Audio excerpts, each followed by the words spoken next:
How's it going, East Tennessee? It's your meteorologist, Davian Whitehurst. I've either got good news or bad news for you, depending on how you feel about rain, because it is coming pretty much every single day for this week and even a little bit beyond. So let's just dive right into it. We've got high pressure that's sitting over the Midwest, and we're going to see this in some nicer conditions as we finish out the rest of this weekend. Sunday going to be kind of chilly, though. As we get into Monday, that's when things are going to start to get active. If you can see here, we've got a cold front up north and a warm front on south that are going to collide, and that's going to bring us some rain as we get into the rest of this week. So it could start kind of in Monday afternoon, and then it'll continue as we get through the rest of tonight.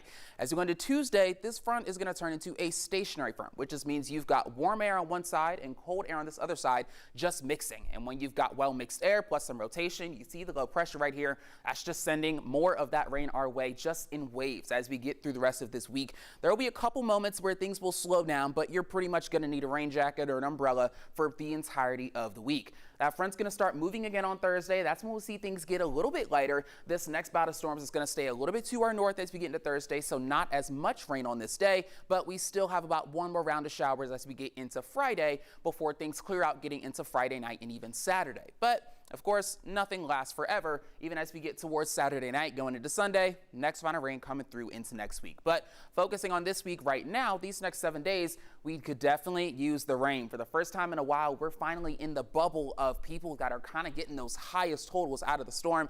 We could be seeing anywhere from 2 to 4 or more inches over the entirety of these next 7 days. And that is some great news. We can definitely use it. It seems like the further west you are, the higher chance you are of seeing some more of that rain. And here's a look at that drought monitor, because again, we could 100% use it. Literally, or 99% of Tennessee seeing some form of drought, especially severe drought as we get further into southeast Tennessee, but more so widespread moderate drought that could definitely use the help, and we'll see just how much of effect it has as we get into Tuesday. But here's your 7-day forecast for the week. Sunday is going to be the coldest day of the week that we'll see, and then we'll warm up a little bit thanks to that warm front that we saw coming out of the south. But by the time we get to the end of the weekend, that cold front passes and temperatures start to drop, but looks like kind of comfortable in the 50s as we finish out this week.